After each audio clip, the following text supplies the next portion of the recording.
突然发现现场的观众走掉了不少啊，是不是都去天路的签名会了？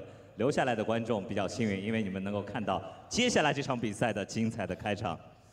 OK， 下一场比赛呢将会是由 Heroic 战队对阵 EnVyUs 战队，他们将争夺第2章进入4强的门票。好，下面第一支队伍马上要登场了，他们就是 Heroic 战队，我们来看一下他们的短片。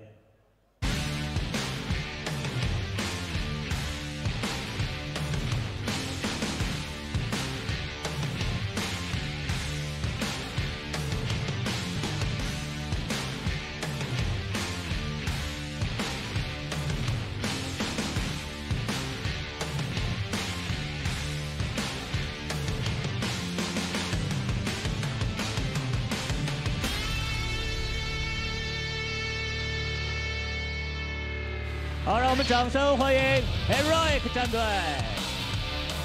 Welcome on stage, Heroic.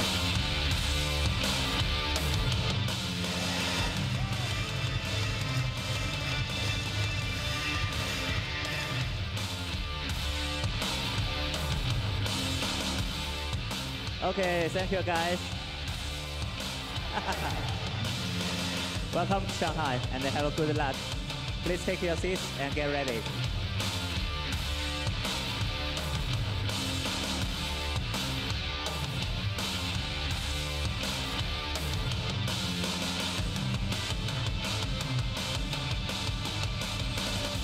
好，接下来他们的对手马上要登场亮相了，来自于 EnVyUs 战队。我们也同样通过短片再来了解他们一下。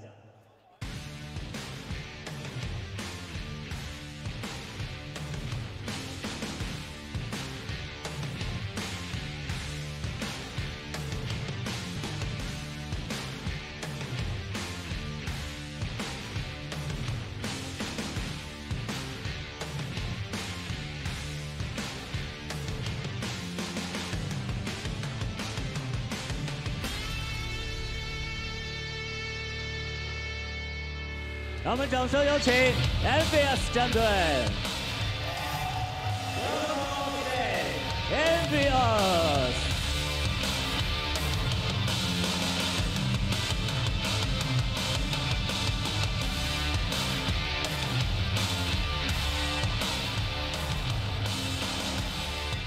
好了，那身披中国国旗的这位引起了现场粉丝的高度的热情的反应。Okay, thank you guys. Please take your seats. Welcome back, everyone, to Shanghai for live coverage of the CSGO Asia Championships. As you can see, we are inside the arena. The players will head to their positions right now and get themselves ready for our second and final quarter-final of the day. Back at the desk with Sean Garris and Thorin. Sean, welcome to the desk. And you've timed it perfectly, sir, because I think this should be a good game. Yeah, that first one was pretty sick, but I think this one is going to be equally as good, actually. Yeah. And intro-wise, Duncan, how did you rate the introductions? Here's the thing, the stage setup looks amazing. It does. But I have to say, there was definitely a lot more enthusiasm when they were introducing Tai Lu, as opposed to the more recent teams. Yeah. Yes. But don't you wish you could pull off a pair of red pants like that? Pause. No, I'd rather he kept the trousers on, actually. I don't know what you're trying to imply. Yeah. Although he is a very good-looking man. Why would you want to pull them off? Exactly, yeah. No, I'd let him keep pull it off, you know, pull off the right, look. Okay, so okay. Now I see where you're coming from. That's better. The clarification was necessary good. there. Needs some clarity. Because the thing is, he's a very good-looking guy. Yeah, he is. He's a very good-looking guy. It's fun to see them in those poses and, you know, glasses and crazy stuff going on. It's crazy. You mentioned the stage. Did you see how long it took Tai Lu to walk from one end of the stage to the other? It's massive. Yeah. It literally took them like 2 minutes to walk across the stage. Yeah, it's huge. It's ridiculous. It's such a gorgeous stage. Would you miss that? Yeah, no, the stage was good, but as Duncan knows, I mean, it's been a minute. It has been a while. Yeah. And it's gonna be quite a long while all the time he's still playing with Fifth Laren, so. Ooh, he's not even here to defend himself. Leave him alone. That's insane. Robin knows I love him anyway. Right, let's get into it. Heroic, obviously, getting through to this stage is fine and it's all right, but they probably should have been in the semi-final, shouldn't they? Yeah, I don't know, actually, because this Heroic does have a lot of holes, especially in their map lineup. They've struggled, you know, pretty tremendously, actually, outside of their first event together. And this is the first event I think Rubino's back in the lineup. So they're still trying to, like, you know, test the waters, dip their feet in, see what they're good on. I think I'm not shocked at how they performed so far, but I would be surprised if they don't bring it like an A game today. Well, the thing is, earlier on, some of the teams were there to watch some of the first games. As we were talking, and we've got to talk to Freiburg a bit, and he said the problem is because they got these opportunities to go to all these tournaments, and as a result, they had to use the stand-in Kroman, who's now with FaZe. They were in a situation where they didn't have time to practice. So as a result, you're not expecting them to have a full system and have all the maps behind them. So I think you've seen map pools are a little bit limited. Yeah. As a team, they seemed to actually, when they were playing against MVP, kind of just switch it up and play a bit of DM style, a bit of free-for-all when they realised it was going to work. So that's why I said earlier on, because all they've done in the tournament is beaten MVP and lose to Virtus.pro. Yeah. It doesn't really feel like I've seen much of them yet, So that could absolutely work in their favour. Not much to work off if you're EnVyUs, but at the same time, I don't know what kind of form they're going to be in. Yeah, I mean, what's the best you can hope for when you've got a stand-in and you've also got a couple of players in your team that are relatively new to the side as well? That's quite a challenge, isn't it? Yeah. I think you just want to play like individual style Counter-Strike, which Heroic is actually really good at. They had a couple really good CT halves. Unfortunately, when they played Virtus.pro, which was probably the map that the match that everyone's thinking they probably should have won that one. Virtus.pro got away with a lot of weird things in that match, like sneaky defuse and smoke, stuff like that, and I don't think that would probably happen again, but it also shows probably their lack of communication and teamwork in certain areas, and I think that we'll probably see a little bit better side of Heroic today. They certainly have the firepower in this team, don't they? They have some good players. I mean, I'm actually a bit skeptical about the Heroic team. I think it's a bit of a... if we're just being honest, they're in a situation where their best players got taken away. They had to pick up some players. You notice they didn't go back to Danish players. I mean, the feeling within the Danish scene, despite how many fabulous players they have, is that a lot of the young talent wasn't ready. A lot of the players that you see in some of the other squads. So they've gone with some of these older players. Obviously now you've got the other Swede there, Freiburg, playing along with Modi. You've brought Rubino back, but then again, he's only been back for a few months this year. Yeah, fabulous player if you go back years and years. And in fact, even when he stood in for Astralis at the end of the year, but I don't think he's fully got his legs under him. Obviously, he had to miss some tournaments now. So for me, they're a bit of a patchwork team at the moment, and I want to see, first of all, can any of the old veterans get anywhere near to their old form? But crucially, some of the younger guys have been kind of a bit inconsistent, I'd say. Nico clearly has skill, but I never really seen him as a star player. He's hit or miss, Nico's a hit or miss player, and the weird part about Heroic, in my opinion, is when they lost Yugi, which was a huge hit to them. I think Yugi's like an international talent, probably one of the top 10 operas in the world, easily. They replaced the op with Easy Tag, which was like a star rifler for them that was a little bit underperforming at the time, but he's embraced the role really well, actually. I think he's played pretty well, given the fact that he wasn't an opera coming into this whole thing. He's been able to get a lot of these aggressive frags that you typically see when riflers pick up an op, they play a little bit more aggressive a lot of the times, and you can see that in his playstyle, but it does breed inconsistency, which is what you're probably referring to. Yep, let's take a look at the EnVy lineup as we're going through. You saw XMS in your picture. Here to replace Happy, the note said. That's a big shoes to step into. This man has seen plenty of camera time before and plenty of awards and trophies, but they all seem a long way behind them right now. Yeah, they do, and unfortunately, as you'll be aware if you've been following the scene, he wasn't even a name mentioned in the last two, French shuffles. So it kind of says a lot about the state of where he's at, because unfortunately, so much politics in the French scene, and a lot of the big names, we think of those top players that have had the big trophies, for some weird reason, they don't want to play with him anymore. And part of that has been that, he'd lost kind of his identity in this EnVyUs squad. He just wasn't as good until maybe a couple of months ago where he started to pick it up again. And actually at this tournament, without Happy, going back to almost a very loose style of play, he's actually been shining. He's been having some fabulous games, even when they were playing against, the likes of Anavi, that he's still a very good player. So if you can see that scream again, then yes, anything's possible in this series. Okay. What do you make of this man, Sean? Hadji, one of the newest members? Yeah, he's really surprised me, actually. He has a really good spray, his positioning and movement around the map, particularly on the pistol rounds. We saw him have a really sick pistol round on Overpass yesterday, actually, one of their games. I'm really impressed with Hadji, especially given the role that he's been put in EnVyUs, because, when Happy was on the team, they threw him into this entry fragging role, which I know from playing with Frenchies like David Duvek and Amonic that's not really his role. Happy just kind of threw him in there and patchworked it up. And I think he's been able to, I guess, let the shackles off of him a little bit at this event, similar to Scream, and they've been able to find, a play style that more suits them as players. Yeah, and suits him in particular. Yeah. One of the other changes they made amongst what seems like a ton of changes is Kyo Shimu's now calling. He's back. Yes. He is back, and he wasn't the problem. And it doesn't seem that his calling's almost much of a problem either, because it seemed okay. Sure.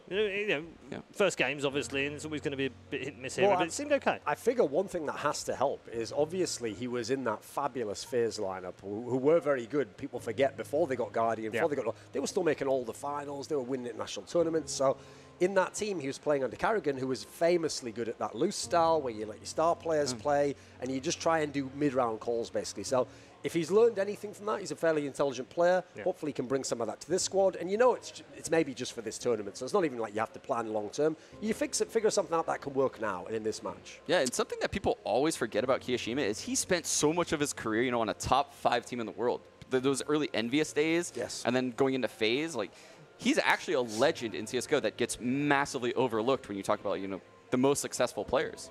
Yes. All right, players, I'm hearing there is a small issue on the stage to fix, so we'll take some community questions before we if I can actually talk, that is today. Okay. What is your dream roster, Duncan? Let me see, my dream roster. Yeah. It doesn't specify games here, but I'm assuming that it only means one game. Because obviously one of the reasons I've been quite hyped about the new G2 lineup is... Oh, I knew he was going to be a G2 guy. It always comes back to existence. I always wanted to see... His man crush. Well, first of all, I'd always wanted to see Shox and Kenny S properly play in a team, and we never actually got that in the last G2 because... I wrote one name down on this pad when I saw that question. Yeah. What name do you think it was? Probably Existence. No, it's on the back. Existence, probably. Yeah. Probably Existence. Yeah, okay. but that's the thing. There's 2 parts to this because one is, like I say, Kenny S and Shox played together last year, but Shox literally says he limited himself. He's an in-game lead. He didn't feel like he had skills in the game still. Yeah. So I want to see them at the same time be stars because we know what fabulous players they are, and they're very complementary. They don't play with any kind of overlaps. Yeah. They shouldn't be getting in each other's way. And then, yes, the key thing is I want to see them both play under Existence because he's had both these players many times in his career, but never at the same time. It's all, in fact, people don't realize this. They weren't there in the early days. They always replaced each other. Yeah, they did. So you'd lose Shox and you get Kenny S, and then you do that for a while, and then you get Shox back. Yeah. So I want to see all 3 at the same time. Now, obviously, if it was my dream lineup, I wouldn't pick Smith, Simbody. I'd pick NBK, maybe Apex. There's some fabulous players out there in the French team. Maybe RPK could be in the spot.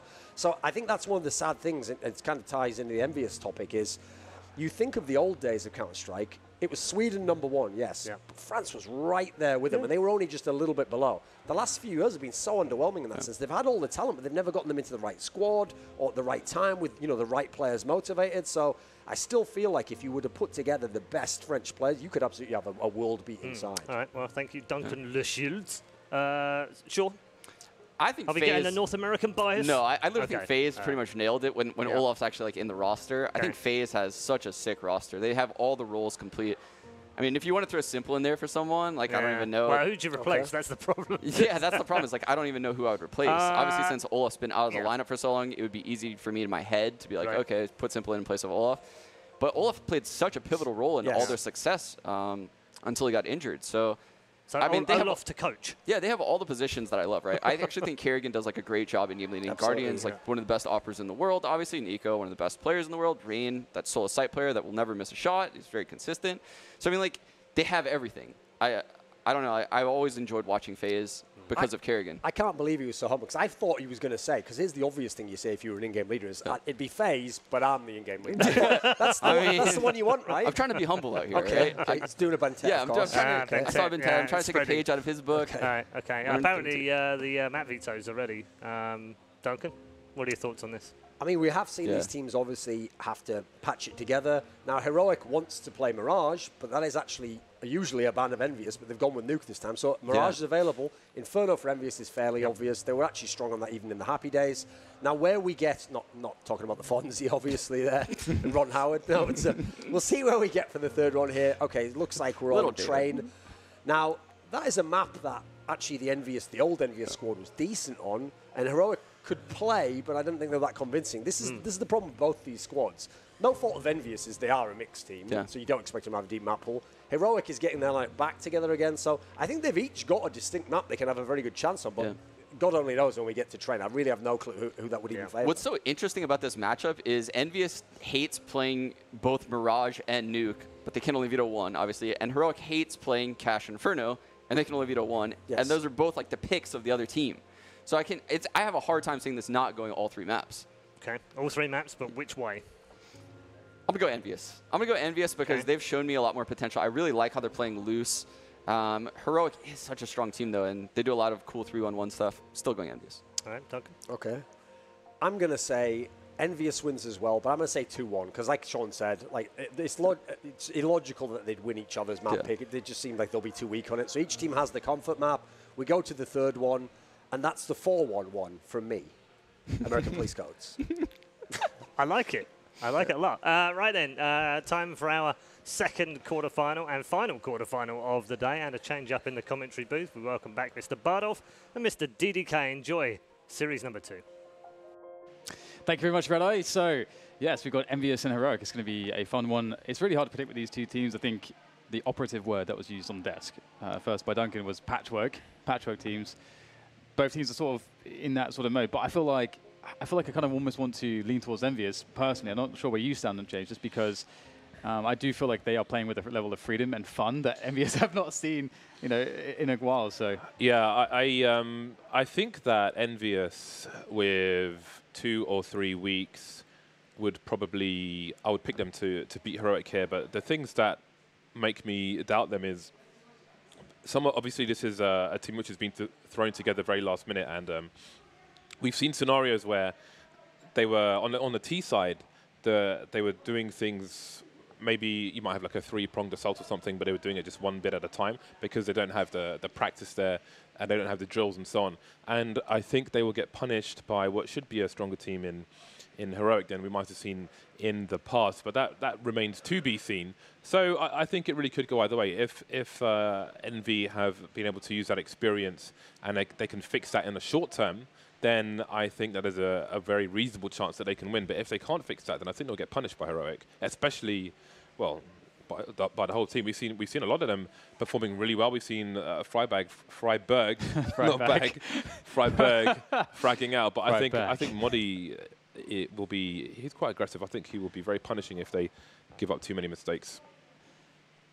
Yeah, I don't know. It's a strange one. I feel like if EnVyUs have prepared, I mean, it's really interesting. Like, I would love to understand what their take is on, we have a limited amount of time, to try to prepare for this. What are where are the starting points? And for me, if I'm in their shoes, I'm thinking about making sure that we have like really simple but effective and like easy to execute anti-force buy rounds. Because those tend to be where you really have the biggest problem, I think, with a team that's just like a ragtag squad that's just put together. Because on those rounds, you have to be decisive, and you have to you can't really play them like gun rounds. And if there's a little bit of chaos, because your comms, you don't have like all the protocols in your comms and all the protocols for the round, it just becomes too chaotic, and it's really hard to make decisive choices quickly. And that's what you have to be able to do on those rounds. And so I've seen it so many times that a group of kind of like pug, a group of players put together, almost resembling a pug, will have that issue. So that's where I would start. So that's one of the things I'm going to be looking out for. How clean are EnVyUs when it comes to handling those anti-force buy rounds? Speaking of clean, I think the stage looks really, really awesome. Yeah, I love the graphics. I just had a look out there as Tyloo had won their match, although I went the wrong way, so I was at the back of the stage when they actually won. Otherwise, I would have had a nice video of that. But the crowd were super pumped for them, so I'm looking forward to their next match tomorrow. That's going to be really interesting stuff, and we will find out which one of these teams might be joining them. Heroic and EnVy. I think everyone's on the server now.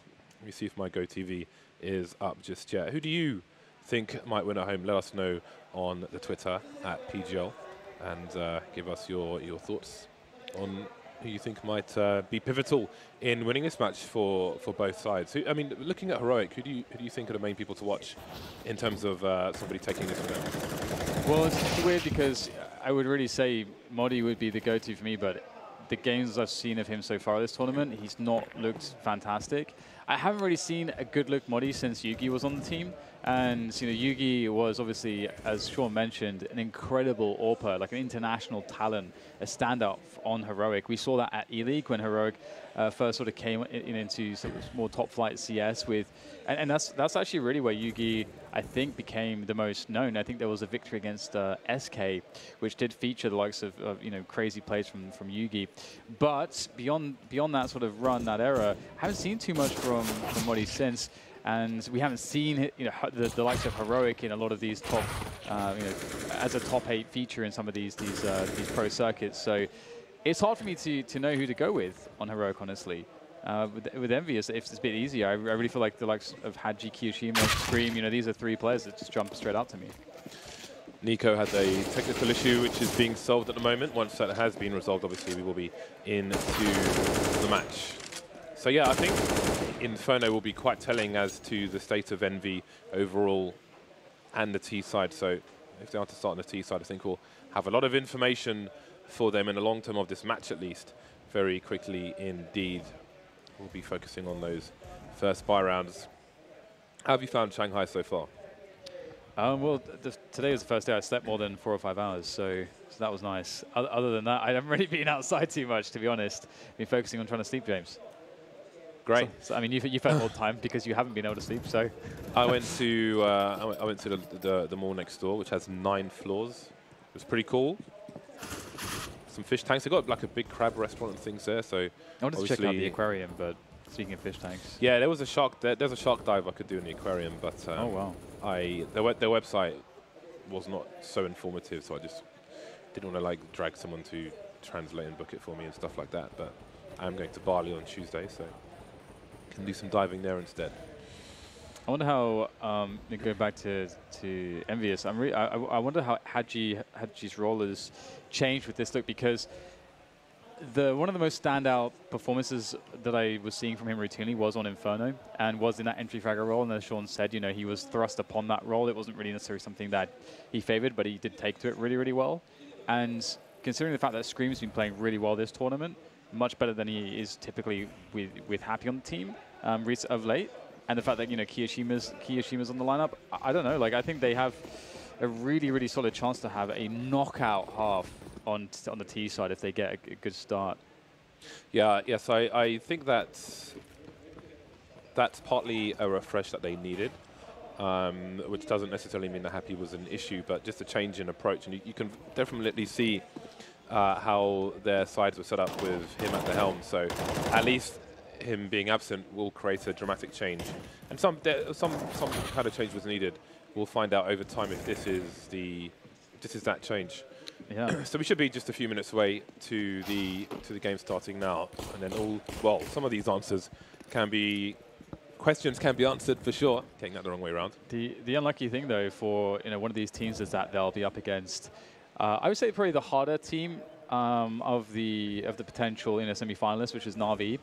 And I think you may have preferred to go up against VP, perhaps. But that said, you never quite know with VP. But still, I feel like this event is so important for players like a Rubino, like a Freiberg. Well, pretty much everyone from Heroic. But I think Freiberg and Modi have tasted, have had more of a taste for, a higher level of Counter-Strike. And so, this has been a step down, I think, for the likes of Freiberg at least. So I think he really wants to re-establish himself as a top talent. So I think this is a really important tournament for this team, because they have a really realistic chance to get to that semi-final and play Na'Vi. I think Na'Vi I think they rented a yacht yesterday. Really? That's cool. I know Simple has been enjoying his time here for sure. He is loving life at the moment, being really happy. He was wearing some pretty blingy clothes yesterday as well. I think I saw him at dinner. Yeah, he's having a good time. So the team seem to be in good spirits and should come into their next match relaxed, which is good for them. They have been a team who have had troubles as well. So it's good to see they have had some time to relax. And for those of you who are fans of Simple, he will be playing today, a little bit later on in the show match, East versus West show match. So I actually don't know what the full lineup is, but I know that Pasha and Simple are going to be playing together. So that should be a laugh. To see Simple in basically an FPL mode, full FPL mode. Who doesn't want to see that? When isn't he in full FPL mode? Even at majors, he is. Yeah. Yeah, it's going to be really, really fun. Yeah, that will be really good as well. Very looking forward to that. I think it's the first show match we've commentated. Yeah, I think it will be. We've actually dodged all the other ones. Too busy, too busy playing in them. I think I'm a staple of show matches at this point, so maybe next time I'll be in the Asian one. Who knows? I learned some Mandarin. Shoehorn myself in there. Simple, take this microphone. It's a very difficult language because it's phonetic, and then if you get over that, it's just you have to like learn how to do different things with your tongue that you've never done before. Like you have to learn like different ways, different like shapes and so on to like actually create the right sounds for the and that's like not really an issue that we have. Like if you can learn like French or Spanish or something, like different challenges really. Wow. But the thing is the observer playing with himself. That's the that's the depressing story. If you read between the lines. I try not to read between those lines. Oh, he's nosed it right up. Yeah. Okay, that's definitely cheating. Well, again, if you're just joining us, there is a tech issue which is being solved, and once that is done, maybe the puzzle of Inferno will be solved by one of these two sides. Just based on the evidence we've seen so far this tournament, for Inferno specifically, I would give the edge to Heroic at the moment. I think that if the previous maps are anything to go by, EnVy are going to have struggles on their T side, and I expect Heroic to be running a tighter ship on CT, so there won't be so much room for EnVy to get away with some errors that they might make.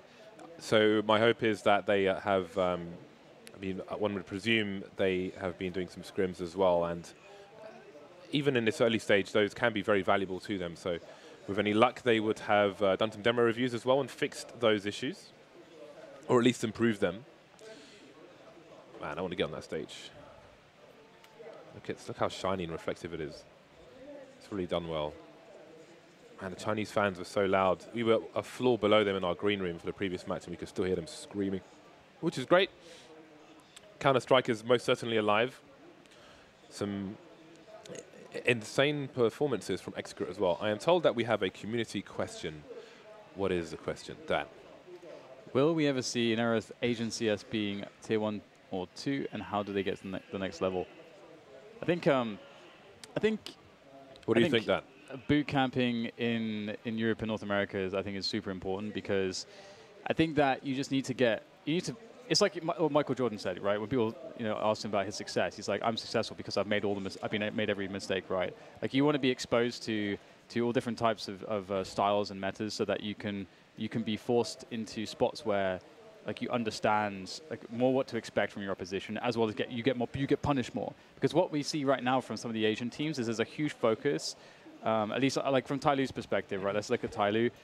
Immense focus on individual play, immense focus on being really aggressive. If they don't hit their shots, like we saw in the previous match, they're really hyped up, everyone's in the zone, everyone's hitting their shots. It looks amazing, but if they miss those shots, if you actually isolate those decisions that they make, they take way too many risks. So that's something where like if they get more experience playing against European and North American teams, they're going to be punished more and they're going to get to learn faster.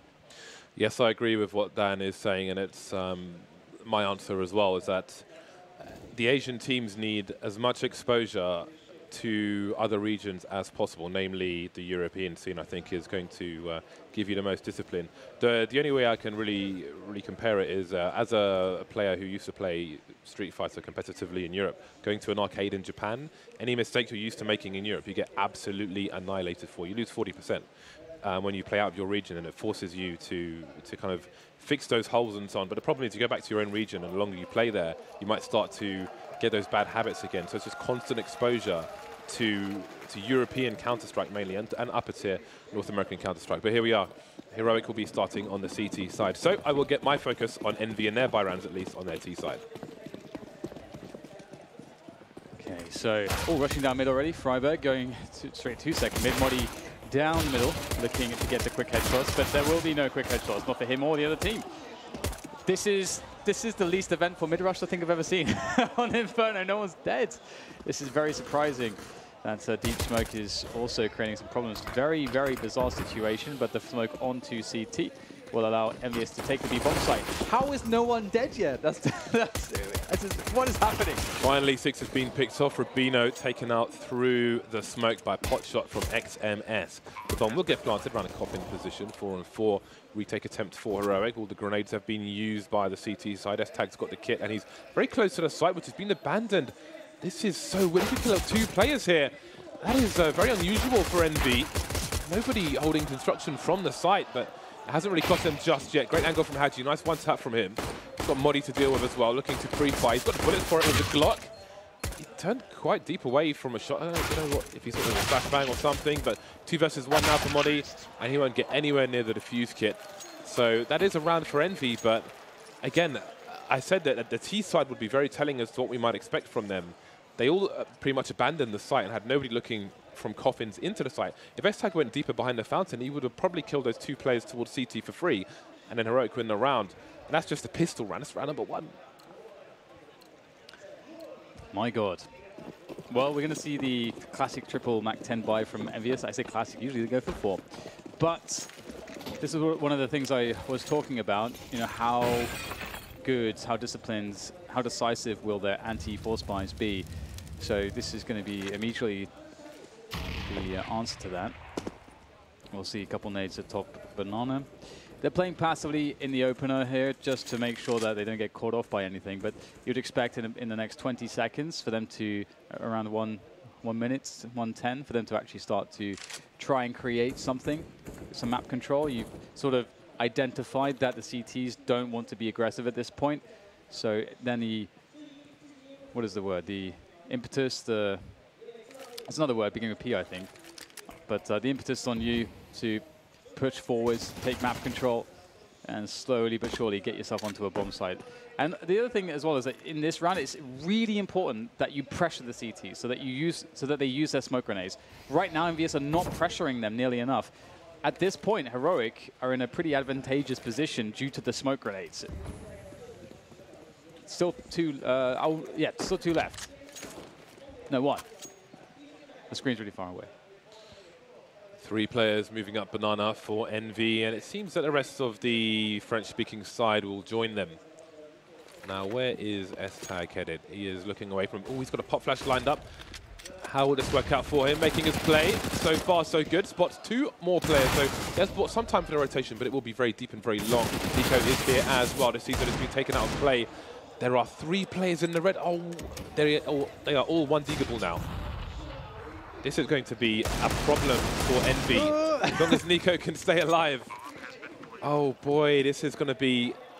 I can see it in my mind's eye. But they go 1 for 1 so far. They do have the superior weaponry. They've got the range, but they don't have the HP. The positioning might work out, however. Kishima with 8 HP. He is 1 bullet away from doom, but Nico, if he misses 1 bullet with his Desert Eagle, Kishima, he's a non-believer. He thinks that surely Nico expects him to peek, and he is right. Not punishing Spark. Now he can start to chase. The bomb is quite fairly ticked. That was quite a lot of time. Nico doesn't have a kit, so he can't win the round, but he can make some more money. Takes an AK away as well. So maximum damage done, but Envy do hold on to the round. Yeah, so you saw the problem there. Heroic go for the classic maximum smokes force buy, and EnVyUs did not pressure quickly enough. They did not get rid of or force the CT smokes out quickly enough. So then they have to rush in with desperation mode. And a single pop flash really creates a big issue. Instead of being able to maybe bait some pop flashes or to have some counter flashes themselves ready to combine into the push, they are really susceptible to a lot of risk there. So hopefully that's something that they can recognize, because that's one of those things where it's a very small adjustment. Next time, for the next time, you can say, okay, guys, this next time, let's just go a little bit quicker, a bit more pressure, a little bit faster. Very easy adjustment into the future rounds. But that could have gone really badly. Kiyoshima, I mean, he's one of the things I always used to really like about him when he was really at the top was that he was always very, very decisive in clutches, always very smart in clutches as well. And that's so important. You can see there, he just played it absolutely perfectly. Now the question is, where is the AK? That is the danger here for Envy, or one of them. The other one is a stack, obviously. They won't expect many pistols to be brought up, so let's see. Nico drops his Deagle to Rubino since he has the AK-47. Always something to be conscious of if you pick up a weapon. Drop your pistol to your teammate if it's not the stock. Envy have control of the apartments area, but they're not quite edging, well, they are at the top of mid, but they're not really forcing Nishu, just slowly edging forwards. They don't have any Molotovs. I don't know if they've cleared the corner spot already, but here they come. Oh, that timing doesn't work out with the flashbang. Rubino waiting for it, and Sixer didn't touch it somehow. Yeah, his crosshair was just completely off. I'm not sure how that's the case. He's kind of like aiming off the balcony where a player couldn't really be, so very strange. But never the minds. 4v4. again, EnVyUs just needs to be more decisive, and they're going to walk straight into the B-bomb sites. And again, you know, it's one of the fundamentals, or one of the facts of a pistol round, say, from the CTs, is that typically they're going to be much more encouraged to rotate quickly, because you really want to make sure you have everyone in one place to defend. You're not really interested in saving the guns, so as soon as you spot something, it's much more likely you're going to see an entire team rotation. So that's something that the Ts can think about. Okay, you know, when we're playing as pistols, rotations are much easier to cause, and so on and so forth. So it's going to benefit EnVyUs in this round, and they'll get the 3-0. This is really good, too, that they managed to survive with 4 players, because if you think about the previous rounds, they lost way too much. Absolutely. So let's see what Heroic have to bring into this round. The MAC-10, it might even be viable to hold on to it if a person is playing on the balcony position, but then if they're forced to fall back into the pit, it will be a problem for them. So doesn't look like they will take that risk. All the rifles coming out. 2 French guns onto Modi and S-Tag. No sniper rifles just yet for Heroic, but they are well equipped. Sacrifices were made in order to hold on to map control, and we'll see if they're able to do that. EnVy not contesting Banana at the beginning of the round. Got the grenades flying through the window in case anybody was trying to make a cheeky play towards balcony or through the CT apps. And Haji will continue with the MAC-10. When you have a CT team force buying round 2 after losing the pistol, you can expect a lack of helmets in the buy round, and indeed 2 of the 3 players are helmetless here for Heroic. EnVyUs not really looking to mess around here. Pretty fast round into the A sites. Haji straight out there with the flash into the pit position. Heroic just pushed into the most passive of spots, and EnVyUs looking quite good here. The only issue is that they don't have split potential. That's a problem, because you can see the CTs are going to have easy lineups here, and they can just play these defensive setups to full impact. EnVyUs just trying to walk in there.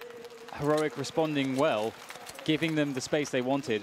And because EnVyUs did not try to split from Arch, they had no way to really split the defense in the way that you need to. It's interesting. I wonder what EnVy made of the potential setup from Heroic once they have a player jump into the pit. No one balcony, no one on either side of the pit. What is the configuration that the CTs are playing? Surely they have someone covering Arch from somewhere. It's very short. So that might have been somewhat confusing for them, but they have another buy. Still have an AK on the likes of Heroic. Modi's got to be careful as players are already on the balcony, and they should see all the double grenades, but Sixer, well, that's a warning for a future round, because he was a tad late to die from that deployment. No one trying to punish in apartments. That's a perfect pop flash, and I think there was one from the CT side as well, unless I'm mistaken, for S-Tag to have a look-see, so timing worked out very well for EnVy.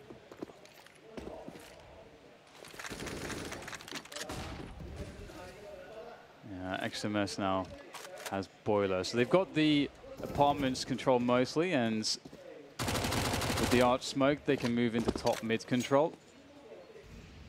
And we can see EnVyUs now just deciding after that quick pressure on top mid to rotate very quickly towards B. And Heroic do have Nico to float back to the B-bomb site quite quickly when this push does come in. EnVyUs may struggle here because, once again, Heroic have a lot of grenades. Heroic are playing very passively, and so that means that they're able to hold on to more grenades. And EnVyUs' pressure game has been fairly limited, and so this just allows Heroic to just always have the grenades to defend. And that may be a really big issue here. Pop flash ready from Nico. There it goes off the barrel. Preemptive grenade from the CT side, and they are containing for the time being. I think EnVy are at a point of no return. There are 12 seconds left. It's a 5-on-5. They're being forced to push into the site, deploying, trying to get the bomb down, and now surely that is the round. Indeed, it certainly is. Screen getting picked off. People are pushing guys to the bomb, and now they continue to duel. An expensive round for both teams. So indeed, we do see some problems on the T side for EnVy, which again isn't a surprise due to the age of this particular lineup. And again, with Happy not on the team, it will be a stark difference to how they were playing before. Sixer and Scream not doing so well at the moment. Now we've got Haji with his AK-47 and everybody else with pistols. S-Tag is on the AWP. So let's see how this one will work out for the side. S-Tag's over towards the B-bomb site with the sniper rifle. I think Freiberg is holding a flashbang just in case, but there we go. So they've got a nice setup there to try and buy some time. S-Tag has a smoke he could potentially drop. But again, no one's going to, well, they're just starting to go in towards Banana at the moment. As you can see, Heroic know what the situation might be for EnVy, so they're not playing top mid, they're playing as ranged as they can. We see Haji's waiting for a misstep on the A site, but you can see Modi, he's aware of what he might be exposed to, elevating. And there will be a duel, but it will be lost by Modi. Rubino there to trade immediately. But if somebody was on the end of the balcony, namely Kirishima, it might have been a trade straight back, and that it might be a play. 2 players on Arch and 2 players on short, essentially, for EnVy. Okay, this might be a bit problematic. Good push in now. Rubino just absolutely not ready. Now the bomb will be planted. Nice smoke there for Scream onto Moto. Little pit. Library, whatever you want to call it. That's going to block off any attempt from Heroic, and they have no interest anyway. Want to save that AWP and M4, and this is a pretty timely round for EnVyUs to win, considering that Heroic have won the last 2 rounds, and their money's not particularly great. And I don't think that EnVyUs necessarily were banking on a win here. Definitely not favorable, but they managed to make it work. And to survive with 4 players, be able to pick up guns. We see 2 M4s collected so far. That's a pretty big deal, honestly, for EnVyUs. And now Heroic going to be on the back foot, and they're going to have to think to themselves, you know, how do we sort ourselves out here? You'd imagine that they would want to fall by the next rounds with 2 guns saved. We'll have to see what their decision is. Rubino's got 4,800 in the bank, so I'm sure they'll be buying around the toys they have saved from the previous round. Do they put S-Tag in a position towards A to kick things off, perhaps, to try and make up for the shortcomings? You never know, though. EnVy could make a play towards B, but they have been slow to start towards B, presumably because of the usual grenades. So let's see if EnVy try to mix that up. Kishima and Scream at the bottom once again. So S-Tag is on Banana, spots Kishima and will swipe him. And now Nico's going back towards the A site. So I did wonder if they would rotate the AWP, but they are content with the UMPs. You see the aggression there from Heroic around the boiler position once more, but XMS will hear them fall back, so EnVy might take top mid with confidence now.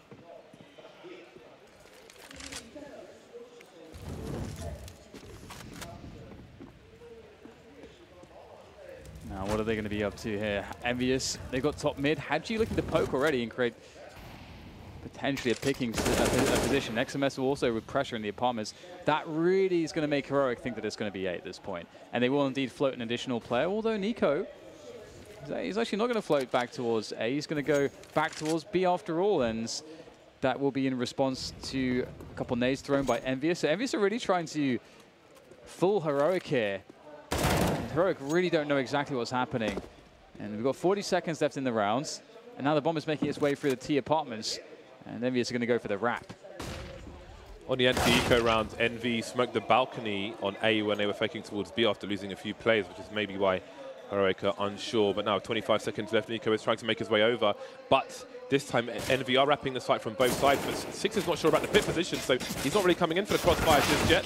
XMS will do the job, however, leaving 2 players remaining now. And there's a big question. Do we try to save the AWP again onto S-Tag? It is going to be an eco round for Heroic in the next round anyway. And then the AK upgrades, seems that it might be more likely, and indeed they will move away and save their weapons once again. So I don't think there's been a single buy round where EnVy has gone quickly towards Banana. So if Heroic can get some grenades down there, obviously they can't really go for the usual investment in the next round, then perhaps S-Tag can start towards the A site, try and surprise someone, or maybe get a pick towards B and then rotate. We did see, I think Freiberg and Nico exchanged positions at some point during that round, but no, it is an option to rotate that AWP as well. That was a 3 versus 5. And then they survived with 3 players. Unacceptable for Heroic, perhaps. They we're certainly surprised, I think, as to where EnVyUs were going. But again, a great entry from Scream. But really, the suspicious moment was XMS able to get 2 kills on the site here. He gets his first one, and then, yeah, well, I guess he just gets a really good pre-fire, actually, anticipating the peak. So that's actually really well played by XMS. I thought maybe it was a mistake from Modi, but no, just XMS being a beast. Yeah, Modi has no idea what's going on towards the short position. Oh, wow, finally, Envy start to charge up towards Banana, so... And, of course, S-Tag has made the play towards A, so that's really unfortunate for Heroic, but the smoke is down. And they don't know what lies behind it. A pop flash, they're going to charge through it, but there's a CT in the smoke now. They've got no idea, but he's only got USP, so how much can Freiburg really do here? Does he even go for a knife? Perhaps he rings the bell of Scream, but gets no kills. Now we've got some CTs in position. Heroic holding construction with Nico on the AK. Smoke's off now, and at this point, how much do you want to invest? Well, all their expensive weapons are in this position. I wonder if they heard the scope. Heroic may want to fall back, I don't know. Smokes are going to be gone soon, though. I don't think there will be an escape if they're not careful. Can they get out of there? Oh dear. You've got to be careful not to overstay your welcome in a position like this. So we're going to have to make sure that Heroic can keep the AWP alive somehow, but he's just so committed at this point in construction. You see this situation happen quite commonly, but then, I mean, they may actually still decide to go for it if they can find a fast frag, but the lack of a defuse kit is really going to be problematic. S-Tag will get another consolation kill, but that will be that for him. And Modi will be eliminated as well. So, yeah, super committed there. They do have a loss bonus accruing, and I do believe they'll be able to get a plant in the next round. So, yeah, it's a buy, that is. It's an awkward situation for me. I know you've got control of the construction area, but I think 2 of their guys had USPs. I think now it's your buy round. You don't have the money for an AWP if you don't win that round and you die. So I'm just going to give that one up personally. So Envy off to a surprising start, 6-2. Not the score I expected, especially the way the initial rounds had gone. Maybe that's on Heroic. Envy now changing their approach, and this looks like it's going to be a fast one. The entire team are here, no one even spotting the mid position. Heroic looking for the counter flash. S-Tag playing very close to the smoke, pushing through it as well, and delivering kill after kill. They have no idea where he is. Okay then. That is quite the 4K from S-Tag, and the crowd are popping off for that one. Didn't expect that to go down like that. Okay. All right. Well, the losing the AWP is now quite a distant memory. I mean, it's quite cool, actually, from EnVyUs to see a really fast play into the B-bomb site. I think, obviously, S-Tag beasting them here. And that's unfortunate. It's a great play from S-Tag, but, sometimes, you live by the sword and you die by the sword. It's one of those approaches where it's high variance, things can go wrong, especially if the CTs are ready for it. And that time, they were. And look at EnVyUs' economy. They weren't really able to build as much money as perhaps they would have liked to. And so we've got a 6er on an AWP. And they're just all forcing around what they had. I mean, to be fair to them, they were able to win a similar round previously, and with the AWP on 6er, that's something you probably would not expect in a round like this. If you're anticipating pistols, you won't be expecting the AWP. So hopefully, 6er should be good for 1. I bet S-Tag wishes he had a high explosive there. Pretty sure he spotted 6er.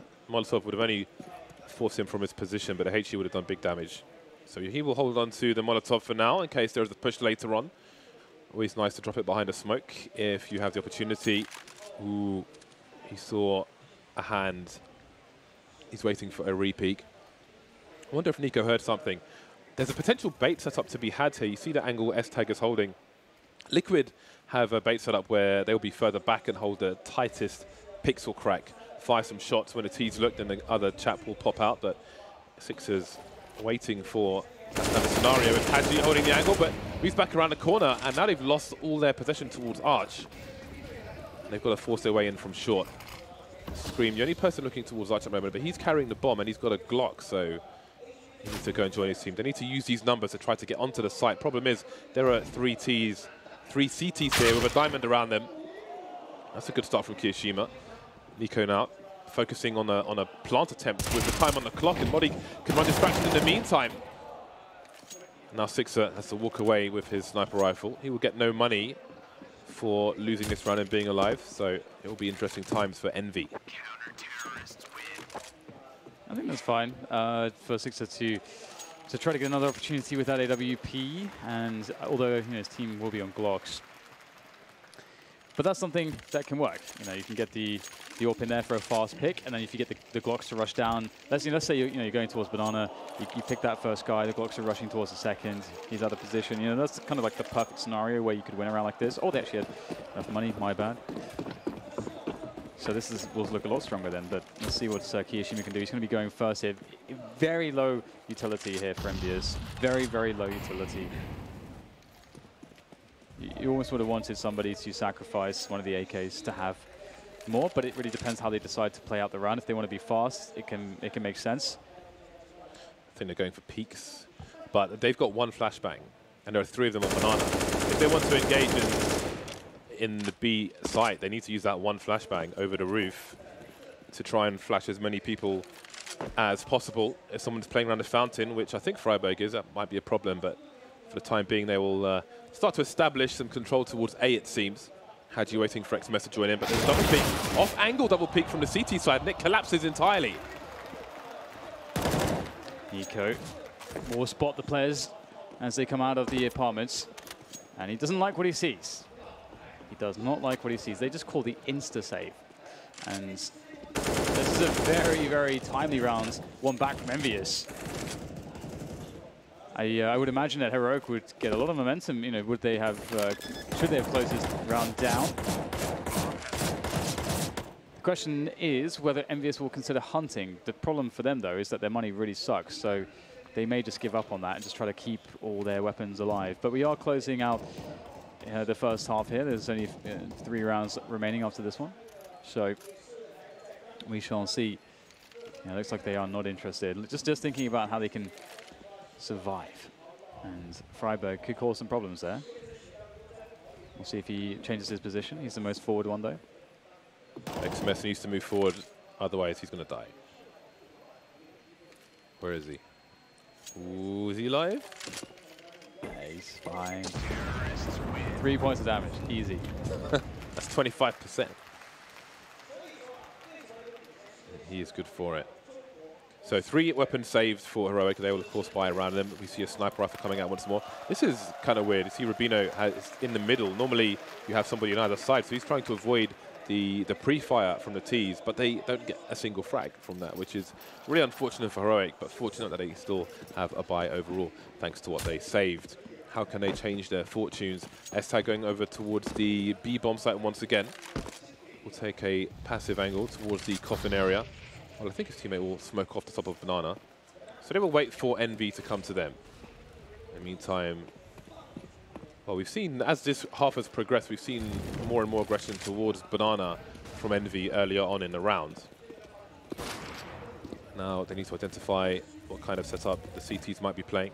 You can see Scream taking that fast peek towards the CT angle. Not a bad one to take, but this might be something else. Yeah, so that's not how you want it to go. Scream goes down, and now EnVyUs, without gaining any grounds, like they didn't really gain anything from that peak of Scream. That's actually, the problem of an AWP, really, when you're up against it, is that if you do, it's just so hard to trade it sometimes in certain positions if you don't set it up correctly. It might be that he was not expecting him to have a sniper rifle in that round.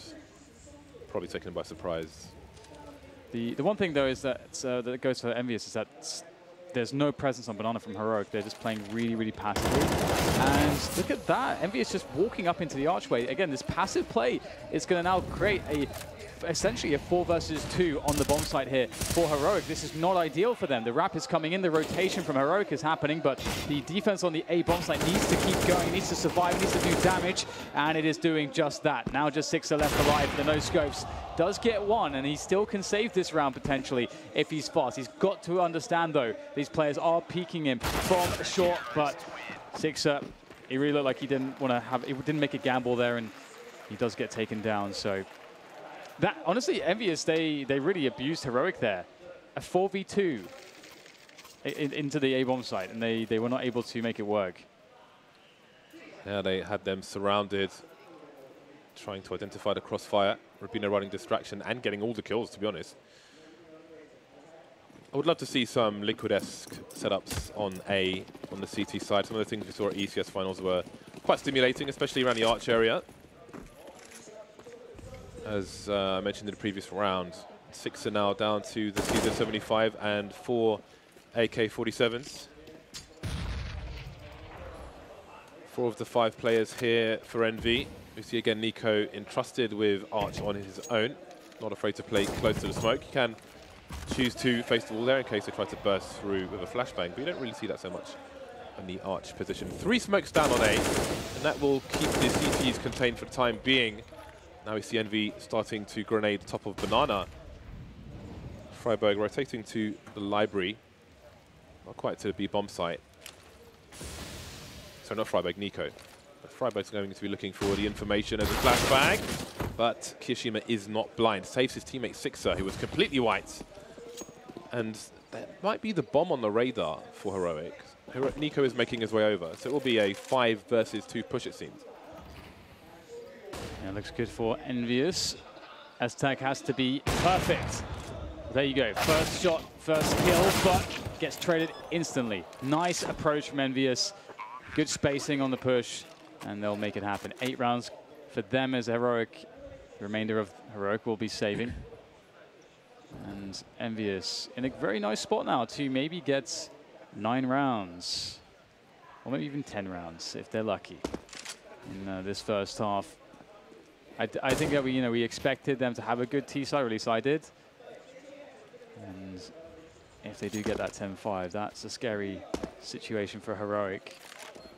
I think they could risk one person to try and make it more expensive for Heroic at this point, but yeah, up to them. I like, though, if they want to save, they just go towards the bottom of Banana, because a lot of people, especially people watching at home, will just kind of just run forever. And when you don't want to lose some economy, just bear in mind where you need to run to and how you expose yourself if you just keep holding the W button down. So there we go. Sixer stats trivia. He became the team's main sniper rifle player and also passed down the air. That was a short one, James. You got to step up, man. I couldn't even see all of it. Give me a break, man. Both teams on the bye once again. We've got the UMP for Nico, French gun for S-Tag, and we've got bells being rung, but it's Heroic with some aggression losing the first player here. Seems S-Tag may have to, definitely is now, going towards the A site. There is a smoke down at the bottom of Banana, one top mid as well. Freiburg left alone on Banana with a Molotov and a flashbang. So one would presume he'll be spotting for the time being, but can Heroic find a way to reduce the advantages here for EnVy? Or will they just wait for them to come to them? It would be really cool to see EnVyUs retake Banana at this point. Really try to starve information from the CTs. The CTs are in this very reactive state, a very weak state. They don't have the ability or the weapons to really defend, but oh my god, Freiburg gets the kill onto Kiyoshima as they push, and they really did not know if he was ready for that. Haji, though, makes up for it in apartments by removing Modi, so EnVyUs now perhaps considering to hit that A-bomb side. It's certainly going to be where all of EnVyUs' players are at the moment, and if they want to have a lot of time in their push, they should pick A. But they're deciding to go back towards B, which is cool, actually, because they did retake Banana, and so that's really what affords them the opportunity to do this. And Scream, of course, did hear the rotation. He heard, he was able to smoke down onto CT. He picked Freiburg as well on the B-bomb site. That also helps. Yeah, he took him out, so it seems they're not sure just yet if it is clear, but they'll soon find out that it is. And I think it is Saverino for Heroic for yet another round. So EnVy, I think they have averted crisis on the T side. I think it could have been a lot worse for EnVy, which is great for them. But still, I think it is going to be an unpredictable series overall. It's going to be tough. It's going to be a tough one to predict, indeed. I'm still leaning towards EnVyUs, though. But the thing is that EnVyUs is more of a known quantity for me because I've seen more of their players, and obviously not this iteration of the lineup per se, but I've seen more of their players. So they're more of a known quantity. I know what to expect more. And the nice thing is that we're seeing the likes of Scream, having a much better time with this looser play style. And EnVyUs were, a team where we saw them, pretty much all the members at one point or another tweeting out, saying how, how they're struggling on the team, how, they're disappointed with their results. And this is something that's been going on for a very long time. It seemed very temperamental. And it seems like they have a bit of a refresher, or they're a bit refreshed, rather, here at this tournament. Envy going double AWP on the last round. On Inferno, no less. Not easy to use one T-AWP on Inferno. And they will go for 2, Haji and Sixer. See what they can get done. I mean, if they can get onto a side and post plant, obviously, it becomes a lot stronger. But easier said than done. And with 2, often you'll find that you are waiting for those snipers to find a pick, although the riflers can at least clear apartments for the time being. And with Modi playing around double stack, maybe they can catch him peeking. But other than that, we may see a lot of Envy play looking for a peek from for one of these snipers here. Kishima is looking to get some in lined up. Modi does take some damage, but does not die. Pretty important detail there. Sixer, though, he might have a really nice angle. Looked like he was about to get a pick. Looked like someone was about to walk straight into his reticle. No, denied. But he will be scoping up, though, so Esatag is going to be hearing that. But how is the situation read by Heroic? Because the bomb is towards the A site at the moment. The EnVyUs have not made a decision as to where they want to go. And Haji making his way along the high ground. Ooh, I'm not sure what that was. Surely he's... Oh, actually, I don't know if... is it Rubino in the pit? I'm not sure if he's close enough to hear him jumping on the balcony, but here we are. This is the problem. There are 13 seconds remaining. Okay, so there is a 1 AWP now as the team start to push in. Modi, stop the bomb blast from happening. 3 seconds. Oh, no. It's too late. It's too late. And that's one of the issues for me with 2 AWPs on the T side. I mean, sure, it's the last round, but why do you do that on a map like Inferno? It will often handicap a team. The thing that's difficult for me with it too is that they're playing against a team that's playing a really passive style of Inferno. If you're playing a team that's really aggressive, and if you're playing Tyloo, I can see that being more impactful because you're going to get spots where they're going to peek you. The fact of the matter is that the AWPs are really good on Inferno in post plants. They're not really very good otherwise, unless you have Guardian or a Kenny S or some of these incredibly strong AWPers on your team. It's really difficult otherwise. So I agree, doesn't make too much sense. But now we move into the pistol, and Heroic, their destiny is in their hands still. If they win the pistol, they can equalize. All Kevlar on Envy, no kits. Scream starting to make his way over towards the B bomb site. He'll have an angle. Is there a smoke? Yes, S-Tech has a smoke. Which is... CT's been smoked, and Modi is trying to keep people entertained here and not overcommitting. And Envy don't know if they're going to redeploy a second smoke, although they're seeing one come towards the arch position now, and here come the numbers, which means a long rotation for 3 of these 2 players. If these players go down on the site here, they're going to have massive problems, but they're doing great work taking out Nico and Freiberg. The numbers have been equalized. You can see Modi trying to wrap on the people rotating, trying to flank them. Envy having to wait up this smoke grenade, but there isn't too long left. Is Modi's angle going to work out for him? XMS checks it. Now we've got a 3 versus 2, and now Envy can split the site. Yeah, it's not looking too hot for Heroic at the moment to hold this bomb plant. It does get a quick tag though, but the response is very strong. Now down to S-Tag in the 1v2, and he will get eliminated as well. EnVyUs with the defuse. EnVyUs looking good to go to 12. They can defend. Yes, losing the pistol when you are 6-9 is a colossal issue. Bomb went down at least, so they at least can get the AKs in soon. But yes, it's a scary spot, isn't it? Scary. It's not nice, that is for sure. But will there be holes in the defenses of Envy? That is the question. But I mean, are Heroic or any team in a spot where they can even prepare for a new Envy team? It's not going to be like it was before. Limited evidence to look at to try and counter setups and plays. Although I do wonder if EnVy are more likely to have habits that can be punished, because there will be more individual play at this point. Almost a reverse Mirage peak. The 5 Ts looking, but there's no need for EnVy to overextend. No need to be in apartments and around such as this. It's interesting because you know, I had a conversation on my podcast with Sean yesterday, and we were talking about anti-stratting and so on, and Heroic almost anti-stratting their own CT pistol, because when Heroic played the pistol, they rushed second mid, they rushed mid, but that's not really very super common to do that, and EnVyUs are just playing it, you know, pretty normal here so far. So it's interesting. It's interesting. It's pretty cool though. I mean, you do see some teams, you know, rush mids, but it's happening a little bit less. Kishima, he's done massive damage, and XMS has got the MP9 on the site, second oranges. He's gone back to new box, which is interesting, because he has a nice angle to clean up in around such as this, but he'll play it a safer way. So he can buy more time if he's at the back. No losses whatsoever, money made, and here come the AKs. EnVy might not choose to upgrade these 3 SMGs, keep the money together as a team, so even if they lose, they can buy together next round. So we might see triple SMG. Sixers upgraded to the helmet, sorry, to the AWP.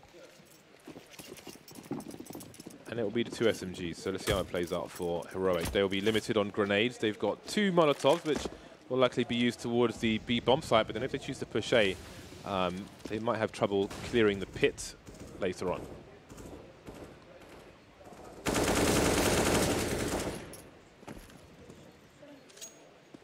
Trouble here for Heroic. They lose this round when the MP9s are active.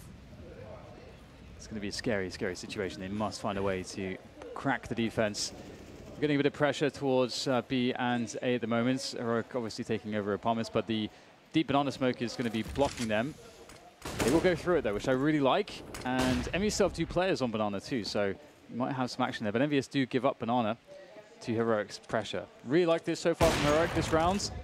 Pressured everything, pushed the CTs back, made it really hard to predict where they're going to go. But the problem is they've left themselves with 3, okay, that's a good amount of smokes, but lacking flashbangs, no Molotovs left.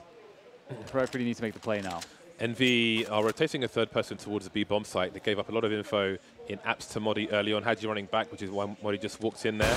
They missed a flashbang towards apps, so they don't really know how many Ts are here, but that might be quite the clue. S-Tag getting taken down for free. Looked like he was, I mean, there are safer ways to throw, but I think they want to make the fast play, so there's less warning. Less adjustment from the CT side. XMS looking. Is anyone looking for this? Nico will get him eventually, just not well equipped for it. Kishima doing what he can, only good for the 1 kill. Six are moving into the construction area now. His teammates aren't too far behind him on Speedway, all coming in from CT. They have 2 flashes and the high explosive grenade, the MP9 and the FAMAS. They really need a pick from Sixer here. But these Ts are, these angles are all too common, and they should not give this up for free. Scream. What can he find? Modi lurking by Paul. You know there's going to be someone Paul. It's very difficult though, really hard angles. You move into the crossline, you know it. Hanji tries to initiate to make Scream's life a bit easier, but everyone's getting shot in the face. Sixer will try to salvage something, but there's not too much to be salvaged at this point. Boom. And that will be the end of him. A very needed round in there by Heroic. How much more can they pull together here? Looks like the money for EnVyUs is in a bit of an annoying position. Well, Sixer bought the sniper rifle last round, which leaves them on, well, now on 1600. The rest of his team could buy those, so they have a big handicap. But they did have triple MP9, so can't really blame him too much for getting an upgrade to make them have a stronger buy overall. So he will be late out of spawn with a CZ75 and a smoke grenade. That might be enough with the rest of his team on M4A4s. They'll try to hold on to their smokes for as long as possible. Minute 30 on the clock. This could be a pretty big turning point, honestly. You know, as you say, you know, the buy being as weak as it is for EnVyUs, you never want to see Scream and a FAMAS. If it could be something else. And Heroic playing it slow, keeping everything a bit chill for now. They must know that the utility for their opponent is weak as well. So if they play a slower round and they have good pressure and try to force out what limited utility EnVyUs have, it's only going to serve to strengthen Heroic's eventual push onto a bomb site where there will be no counter utility remaining. Problem, there are 55 seconds on the clock and Envy still have 4 smoke grenades. You can see one has just been deployed by Sixer. They haven't even deployed any of the B smoke grenades yet. As I say that, XMS has just dropped one, but Kishima's got one as well. So 40-second mark. Oh dear. And Kishima and Haji. So Haji's in the pit, so they could smoke off short, which is pretty significant, especially because Sixer's playing close arch. And we have one player making a play through. He should surely get traded, and there is still a smoke down towards the B bomb site. There's no rotation whatsoever. Haji's got to get that smoke out. There's 20 seconds on the clock. He's just deploying it now. And, oh, he's gone to the gimmick one. Well, we'll see if it pays off. We've seen this before. And that's allowing all the teams to scream in. But they're getting all of the kills, so it's working out for Envy. Heroic, I think, needed to put some more pressure to get more of these grenades out faster. Yeah. And that will be the round for Envy. I'm not a fan of smoking yourself for the gimmick in the pit, because I think that some rounds the T's are going to get more kills. There are like 3 of them coming out there, so they got next to no kills in that particular situation. But I think the smoke on short might have been the money one. By the way, again, Heroic just needed to bait out those smokes a bit earlier. They really just kind of killed themselves there, kind of around which they, instead of EnVyUs winning it, it was definitely Heroic losing it, I think, for sure, from that perspective. Well, EnVyUs will be happy. They can get a lot of utility this round, and they're going to be playing 3 towards Banana at the beginning here, and we'll see the initial pressure there, the deep Banana smoke, so just, really working on that map control. And so really in a good situation for CTs. The French definitely feeling good. And one of the issues as well with these 5 Deagle buys, one of the reasons why I don't like it is because Deagle's good, like very good at some, specific things, and then the CZ is very good at some specific things. CZ, you want those because they're very good with the running accuracy. They're very good to take positions quickly, to move quickly. Deagles are very difficult when you're moving and then trying to take position on the map at the same time. Creating space and actually getting frags very hard with the Deagle. You can maybe get picks, but that's about it. And you can see Scream is going to deny all of the picking attempts as well. And that's the other thing, like if you have a couple CZs, the CZs can run out, and Deagle peeks as well, and you've got 3 people in a fight. But there we just see 1 peek, 1 peek, 1 peek, and it's not as easy. I just noticed that Sixer has a Chinese flag on his chair. Of course, his last name is Shah, so I guess he's a French Chinese. So there's some more Chinese boys playing. So maybe he'll have the crowd behind him during this match. We shall see. You can see the flag there on the camera. That's pretty cool. So we'll keep an eye on that as this match progresses. 5 high explosive grenades here for Heroic and a bunch of pistols. They will wait out the initial grenades. Now, once the smoke is down, I wonder if they'll choose to deploy behind it. It seems like they will. There is the spray. They go to... Oh! Not a single kill. That's so unfortunate for them. I feel like they deserved more. But now there are some HEs in return. And those wouldn't do much damage either. So all of Heroic still alive. Trying to use the numbers now. XMS is on his deathbed. The full spray continues. Nice work from him. Oh, I think Kishima tagged him a little bit there. Oh dear. Interesting route he took. He could have just run back. Yeah, but there we go. I think he wanted to die on his sword. He'll take 1. But that's money that could have been in the bank. Yeah. Envy looking to take a 7-round lead over Heroic. Haji moving to cover bottom mid. His job will just be to cut off rotation as Heroic still have the bomb in this situation. I mean, XMS only had like 10 HP, right? When he ran, tried to start 24. Okay, yeah, so you definitely don't want to be running to car there. You have a free safe passage, you got your teammate there, he's like ready to support you, he's fully loaded on HP and armor. Nope. I need those kills back. That is so frag horny, isn't it? Frag horny, I haven't heard that one before. 14-7, Envy with double the score of their opponent, Heroic. I need more. Pumping. I need more. Give me more. He doesn't even have any bullets left. He pulls out the Deagle as well. Oh, that's really, really funny. I mean, I understand it if maybe like there's no smoke or something, you're like, oh, I have to fight because I can't escape, but the smoke's up. Anyways, full AK's up for Heroic once again. They are struggling on the T side at the moment. And EnVyUs are well positioned to have a strong first map. However, there's still a bunch of counter to be played, as the Aussies would say. Play some counter. No, that's actually... Do they say that? No, they don't. Well, they don't say it like that. I just said like an American. I don't even know what I'm doing. That's just not an Australian accent. Please forgive me. Either way, the fast push into the B-bomb site may yield a result here for Heroic. EsTag will take one straight into the face, but he has some good answers to that. It will be a bit of a struggle here. So the fast, explosive play works out. It's save time. I don't know why Sixer is making his way over here on his own. Protect the AK. No, the AK is lost. Scream staying over towards the A site. I mean, partly, depending on your weapon and the situation, you can move forward towards the site just to give yourself more space to fall back as you try to save, but I don't think that's what he was going for there. So, and especially if you look at the money, Scream's got 7K, Sixer had less than 8K before, and so on. I mean, they'd probably still be okay, but I guess he was, I mean, I suppose he wanted to take some of their players out and keep them poorer since the CTs could buy anyway. Indeed, indeed. But the AK, James, the precious AK, it's gone forever now. It's gone forever. So as you can see, EnVy still have a really good buy. So I think he was just going to make Heroics worse. Be in mid with the sniper rifle, 2 players on short, and repositioning now. You may see some more timing grenades into the apartments. Let's tag over a little jump to see if anyone see any CTs behind. You can use the corner of the wall to line up your shot there if you're expecting him to be holding a tight angle. Oh dear. Wow, that hurts, doesn't it? That really hurts. No anesthetic on that one. Yeah. I mean, those are wall bangs you can really, practice and line up to, so. Poor Kiyoshima. But this is a really big round for Heroic because they would crush the money of EnVyUs, force them into some saves. And, before you know it, maybe they're up at, 10, 11 rounds before EnVyUs have a really strong buy again. So EnVyUs must be cautious that they don't allow Heroic back into the game.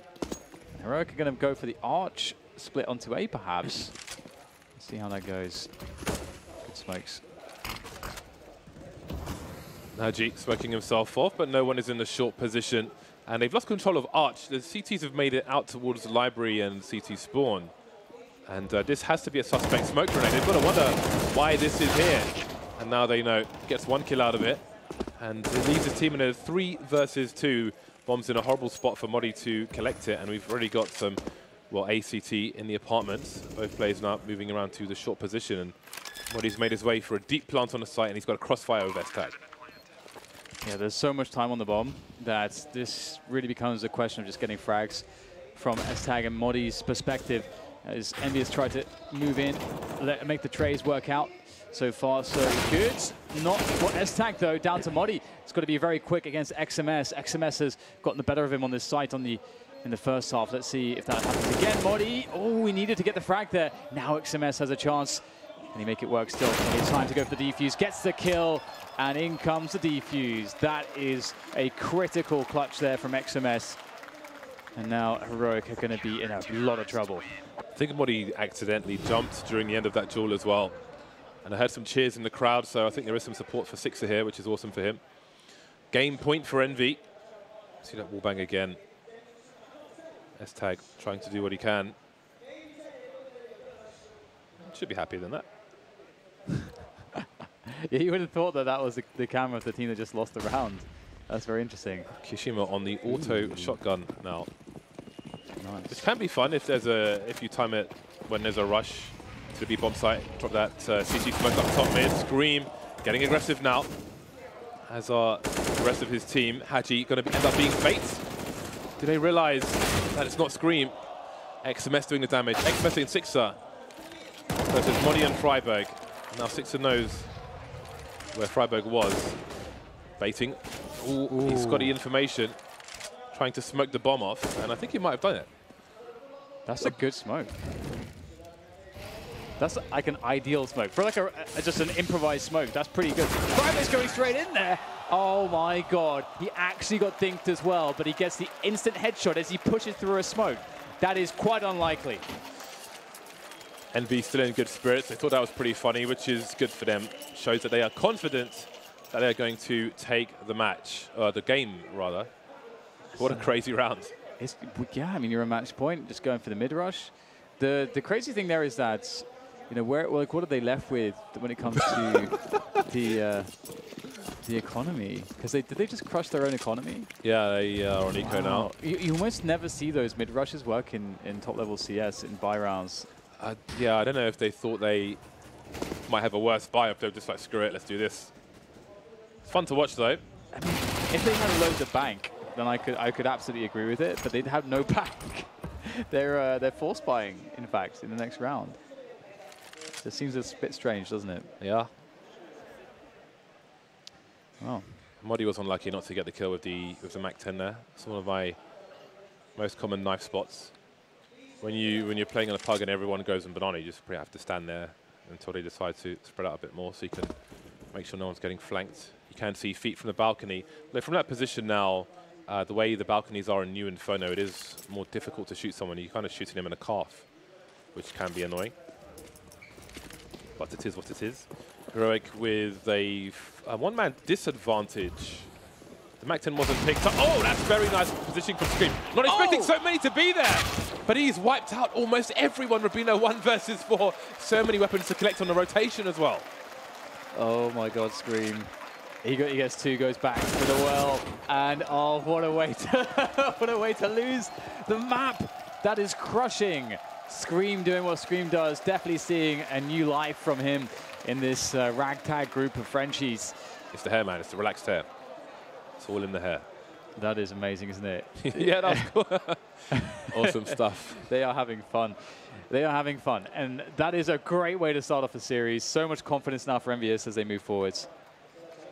Yeah, they look in much better shape than their opponents. So I think, you know, it's easy to say, oh, we favored them now, they're 1-0 up. But I just think that they seem to be playing better, I think it's fair to say. I was favoring them the whole way, James. Just gonna. Oh, well, look at you. Just gonna keep. You know, I was ready for an informed decision. Now I am informed. What are the opinions, though, of the panel? Over to Red Eye on the desk. Thank you very much, gents. Yes, 1-0 EnVyUs looking in fine form in the first game, but it was their map, and it was predicted by our panel members, Sean Garris and Thorin, who we're back with right now. Gents, straightforward victory, and as the commentary team said, that actually looked quite good in that. Yeah, and obviously getting like double-digit T rounds, pretty impressive stuff all in all. I think it might be 9-6 actually, but it was very, very strong T half. They actually had a lot of slow tactics because obviously it's a map they play. I think if I had to guess, a lot of this is just a hangover from when they did have Happy, and they just ran a bunch of the strats that they used to have in EnVyUs, if I had to guess. Yeah, something that I thought they did really good was, like you said, they bled the clock a lot, and it felt a little bit like old school Navi, right, where they were just looking for picks around the map. They would slow split the A bomb site. They would go B really late. They would be caught behind mollies and stuff. And the Happy style of EnVyUs, Happy would be lurking the other side of the map, and they would try to come back to him, and they would run into problems here and there. This version is just like, nah, you know what? We're just going to go to this site through this smoke. Doesn't really matter. Doesn't matter if there's 3 seconds left. We're still going to hit the site. And that's why they actually didn't get the double digits. Remember, they lost that 1-on-3 on the last round where the time ran out. It was an interesting EnVyUs to see, honestly. They played with a lot of confidence. Every player stepped up. You know, they looked like the better team throughout the entire map. There were some highlights for Heroic during this game, though? A few, but it was mainly like just the odd individual player. I felt like they clearly weren't a team that was very comfortable on the map. I mean, this is a map where obviously if you don't know how to play the CT side, you're going to get punished, as they did. Yeah, it felt like every round Heroic won, it was like by some individual effort, right? Like the first gun round, Rubino got a really sick 3K spray down. We saw Easy Tag hide in the smoke and get like a 4K, like coming through the other side in Banana. And every round just felt like there's not a lot of consistency to this. That's what you'd expect, right, out of a team like Heroic that doesn't really play in front of. I mean, did you not expect that from both teams, though? Or do you feel like, as Duncan said, they have got this kind of legacy set of strategies that EnVy can rely on? I think they have something to fall back on, at least on their CT side, right? Like, you never really felt like it, even if Heroic somehow miracled like 9 rounds on their first half, I felt like EnVyUs was still going to end up winning that map. We will get the end of this particular. I'm waiting for one particular highlight, and I think everyone at home is waiting for one particular highlight as well, which comes in just a moment. 16-9 victory overall for Envy on map 1. It was, of course, Inferno. We'll move on to Mirage, which will be Heroics. We were joking in the break in between that it's almost like, you know, it's so biased either side for both these two teams. Nice little throw. Here we go. This is the clip we wanted. Bit of beautiful scream action. Do you know, I thought when he had one bullet left in the chamber, I thought he was going to get the fourth as well, but he got the case. It's good enough for a 3. So yeah, he got the case. He got rewarded by Valve for the headshots. He did. Yeah, I know. Just we were joking, half joking, that actually one team's really good on Inferno, one team's really good on Mirage. Can we not just move to train now and then just make it the best of one? But unfortunately, that really just highlights how these two teams aren't in top form. They aren't like proper squads that have had real practice time under their belt, because obviously in a real scenario, even if the other team's favoured, you think there's a way through this, but that's the problem. In this particular case, it's one of the rare times it's such a mismatch on each other's pick that, yeah, it feels like we're destined to go to a third. I mean, I know after them winning this map here, people always think, oh, well, that'll carry over to the next map. The problem is, get ready to see the EnVyUs guys in the same position where they're uncomfortable on Mirage. They don't like the map. They've never liked the map. Also, they don't have tactics they can take over from the Happy Era reel. So I expect to see a similar scenario, but the roles reversed. Okay, and that would leave us on train, Sean, which, you know, needs some tactics. And if neither of them have any right now, what's that going to look like? Well, I think Heroic has like a playbook on Mirage and even train. And I think EnVyUs might be able to get away with playing a little bit puggier on Mirage. It lends itself, you know, it's more friendly to that environment than, say, Inferno, where you can get caught behind smokes, Molotovs, but Sean, there's Dust 2. Yeah.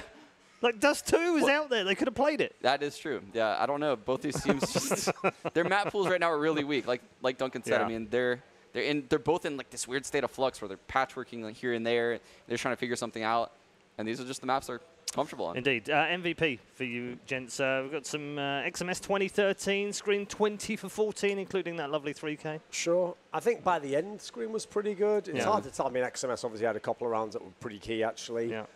Generally good team effort, though, I thought. Yeah. So give it to the team this time around? I would give it to XMS over Scream, because Scream was sitting at like 7 frags at some point in that CT half, and then he got those 6 eco kills, like just back to back to back. And then the Deagle round obviously resonates in your head. That one's going to stick with you, but I would go XMS. All right. Well, the screen says Scream, yeah. But by the power of TV. Baited him. Ooh. Oh, they did it. They did it. See? Dang. They're on point. See? And look, Thanos is brothers getting in PGL. And now a Photoshop of Sean Gez in a clown hat. 3, 2. So you need to play the game. It doesn't. I just wanted to see if that was magic, if it works. Yeah. Sometimes, but Photoshop's not that quick. Good stuff. Thank you very much, gents. Right, time for a break. And, of course, when we come back, Heroic will have sorted their problems out, I'm sure, as they head to familiar soil on Mirage to try and tie up the game right now. It's Envy who have the lead in our final quarterfinal. Sleep again.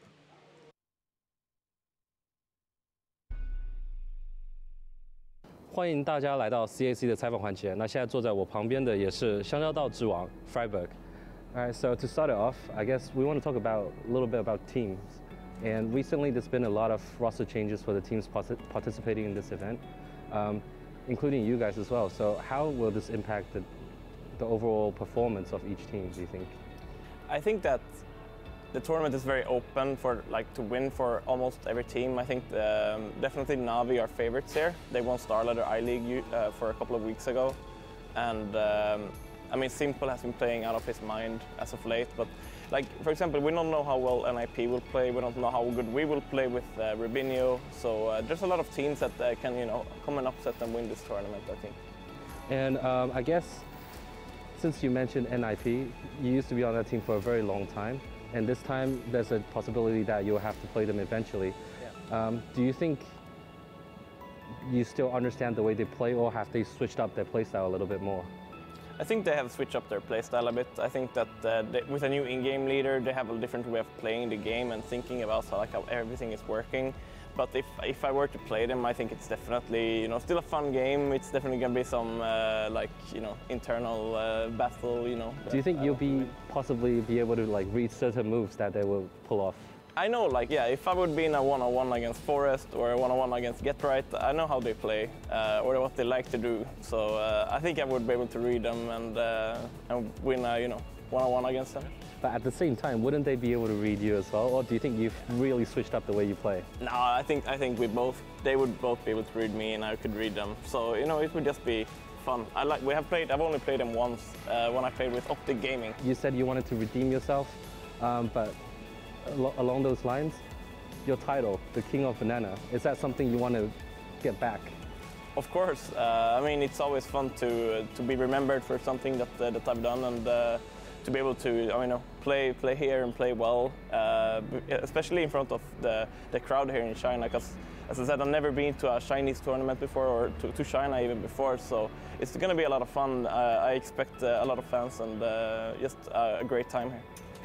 So, I'm not too sure if you know the Chinese scene very well, but are there any players that you remember perhaps from the past or current players that have made an impression on you?